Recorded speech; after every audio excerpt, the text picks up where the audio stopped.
이사야 선지자는 지난 8절의 말씀부터 화를 선포하고 있습니다. 두 개의 화를 이미 선포했습니다. 그리고 이제 나머지 네 개의 화를 계속해서 선포합니다. 세 번째로 선포되는 화는 이사야 선지자가 하는 그 예언의 심판을 조롱하는 자들을 향해 선포되는 화입니다. 본문 18절과 19절의 말씀입니다. 거짓으로 끈을 삼아 죄악을 끌며 수레질로 함같이 죄악을 끄는 자는 화 있을진저 그들이 이르기를 그는 자기 일을 속속히 이루어 우리에게 보게 할 것이며 이스라엘 거룩한 이는 자기의 계획을 속히 이루어 우리가 알게 할 것이라 하는도다. 이사야 선지자는 화가 선포되는 이 대상들에 대해 이렇게 묘사합니다. 거짓으로 끈을 삼아 죄악을 끌며. 이들은 어떤 거짓을 사용함으로 사람들을 죄악으로 이끌고 가는 것일까요? 이들의 거짓은 19절의 말씀으로 설명됩니다. 이들은 그는 자기 일을 속속히 이루어 우리에게 보게 할 것이라고 이사야 선지자의 예언을 부정하고 있습니다. 하나님께서는 여러 속성을 가지고 계십니다. 그러나 지금 하나님께서는 이스라엘을 향해 심판을 보여주고 계시죠. 심판의 하나님이십니다. 이스라엘의 죄악으로 인해 심판이 선포되었습니다. 그러나 거짓 선지자들은 이를 반박합니다. 하나님은 구원의 하나님이라는 것이죠. 틀린 말은 아닙니다. 그러나 지금 이스라엘이 처한 상황 가운데 이 메시지는 자기 기만입니다. 죄를 지었죠. 그리고 죄의 자리에 있습니다. 그렇기 때문에 돌이켜야 하죠. 돌이킴에 대한 심판의 메시지에 귀를 기울이고 다시 분별된 자리로 돌아가야 됩니다. 그런데 거짓 선지자들은 이런 하나님의 마음을 외면합니다. 하나님의 오래 참으심조차도 이들에게는 조롱거리가 된 거죠. 지금 이사야 선지자가 외치는 그 심판이 진짜라면 어서 속히 이루어져서 우리 눈에 보여야 될 것이 아닌가, 그래야 우리가 그 말이 진짜인지 알 것 아닌가 라고 말하며 이사야 선지자가 외치는 그 심판의 예언을 조롱하는 것입니다. 지금 속히 이루어지지 않으니 이사야 선지자의 말은 거짓이고 우리의 말, 구원을 이루시는 그 하나님이 진짜 하나님이라고 세상 사람들을 속이고 있는 것입니다. 참으로 완악한 사람들이죠. 애타는 하나님의 마음에는 관심이 없습니다. 지금 예언의 성취가 지체되는 것은 이스라엘 백성이 이사야 선지자의 외친 그 심판의 메시지를 듣고 돌이켜 죄를 뒤집어쓰고 회개하기를 원하시는 하나님의 기다림입니다. 그런데 그 기다림을 헤아리기보다 거짓 구원을 이야기하며 죄악으로 이끄는 이들에게 분명한 하나님의 심판이 있을 것이라고 오늘 말씀은 전하고 있습니다. 계속되는 네 번째 화는 선과 악을 뒤바꾸려는 자들을 향해 선포됩니다. 20절의 말씀입니다. 악을 선하다 하며 선을 악하다 하며 흑암으로 광명을 삼으며 광명으로 흑암을 삼으며 쓴 것으로 단 것을 삼으며 단 것으로 쓴 것을 삼는 자들은 화 있을진저. 우리가 잘 알고 있는 고사성어 지록위마와 같은 상황입니다. 자신들의 입맛에 맞게 사실과 그리고 옳고 그름을 임의로 바꾸는 사람들이죠. 이들은 아무래도 일반적인 사람들보다는 권력을 가진 자들일 것입니다. 권력 역시 하나님께서 자신의 백성을 잘 보살피라고 그들에게 이양하신 것입니다. 그러나 그들은 그것을 자신의 뜻대로 사용하며 하나님의 뜻을 가리우는 데 온 힘을 다하고 있습니다. 시대를 막론하고 이런 사람들로 인해 많은 사람들이 피해를 보죠. 뇌물을 받고 유죄가 무죄가 됩니다. 그리고 무죄가 유죄가 되죠. 그런 불의를 저지르는 자들이 가득합니다. 하나님의 말씀보다 인간의 전통과 가치를 우선시하며 악을 선으로 포장하는 자들 또한 많죠. 그렇게 개인 혹은 집단의 이기적인 목적을 가지고 정의와 공의를 왜곡하는 자들에게 하나님께서는 화를 선포하십니다. 어느새 이들의 삶의 기준은 하나님의 말씀이 아니게 된 것이죠. 자신의 이익이 되고 스스로 지혜롭다 여기며 선과 악을 판단하는 하나님의 자리에 스스로 올라가 있는 이들에게 하나님의 엄중한 심판이 있을 것이라고 이사야 선지자는 화를 선포하고 있습니다. 그 다음 다섯 번째 화는 스스로 지혜롭다고 생각하는 자들에게 선포됩니다. 스스로 지혜롭다 하며 스스로 명철하다 하는 자들은 화 있을진저. 계속되는 화를 선포하고 고발하는 내용들을 보면 대부분 백성을 다스리는 자들을 향해 이사야 선지자는 그것들을 선포하고 있습니다. 성경은 분명하게 선포하죠. 지혜의 근본은 하나님을 경외하는 것이다.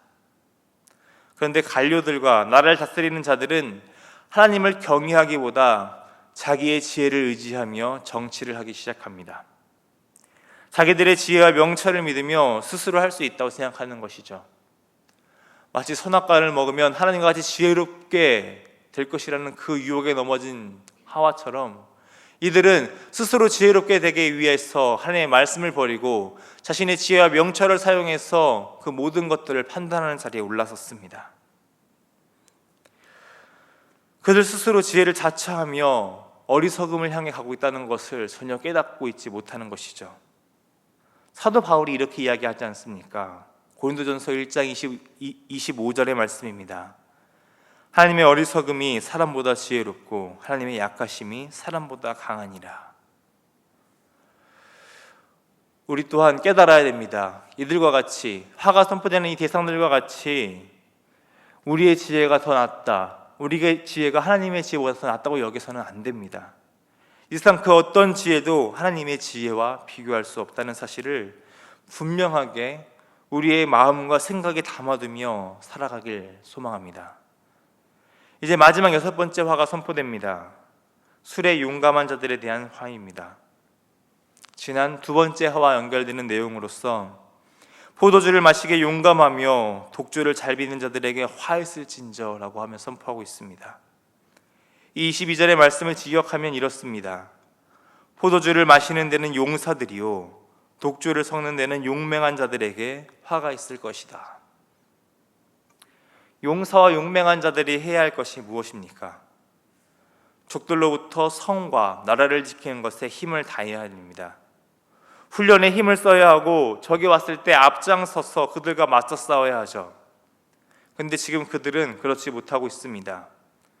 이들이 힘을 쓰고 있는 것은 자신의 사명이 아닌 술입니다. 다시 말해 세상의 문화에 취해 있는 것입니다.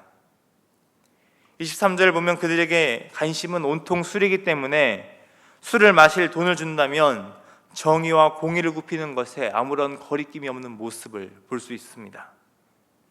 나라와 백성을 지키는 그 사명보다 더 중요한 것이 술입니다. 세상 문화에 잔뜩 취해 있는 것이 그들에겐 더 중요한 것입니다. 하나님께서 맡기신 사명에 관심이 없죠. 그저 지금 누릴 향락과 쾌락에 빠져 있습니다. 그런 그들에게도 역시 하나님께서는 철저한 심판을 선포하십니다. 24절의 말씀을 보면 구루터기가 불에 삼켜진다는 표현이 나옵니다. 뿌리가 썩고 꽃이 티끌처럼 날리죠. 도저히 회복을 기대할 수 없는 철저한 심판과 파멸이 이들에게 임할 것이라고 이사야 선지자는 선포하고 있습니다. 그렇게 이스라엘에 대한 화가 계속 선포됨에도 불구하고 이스라엘은 계속해서 악을 행합니다.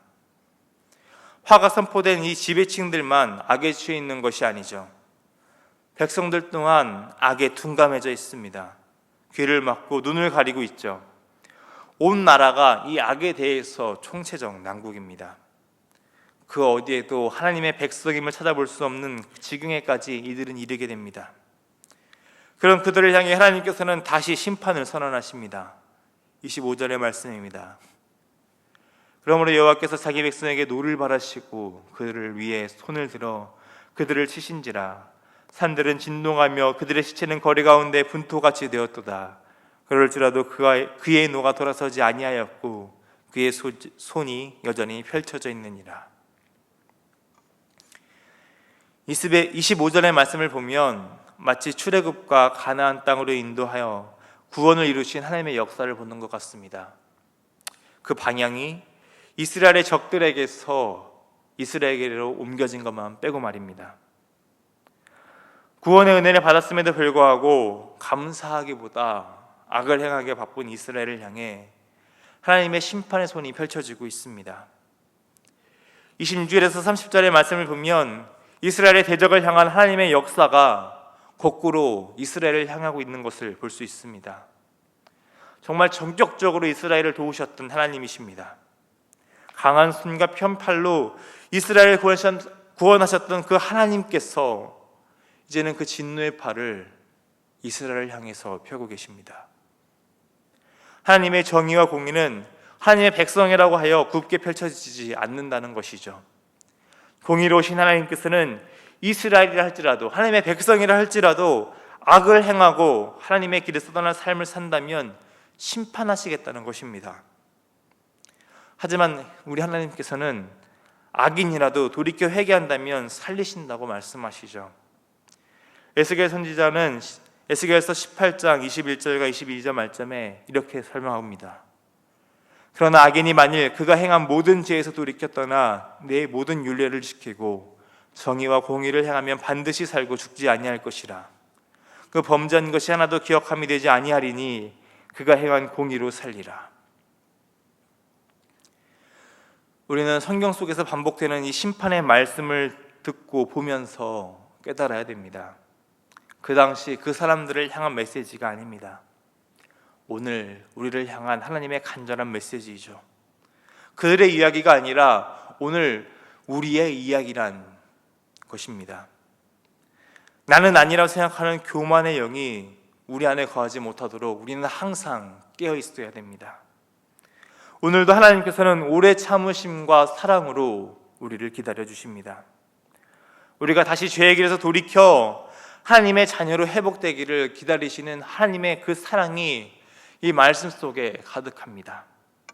오늘 우리를 향한 하나님의 사랑을 기억하며 하나님을 사랑하고 하나님을 닮아가는데 온 힘을 다하는 저와 여러분이 되기를 소망합니다.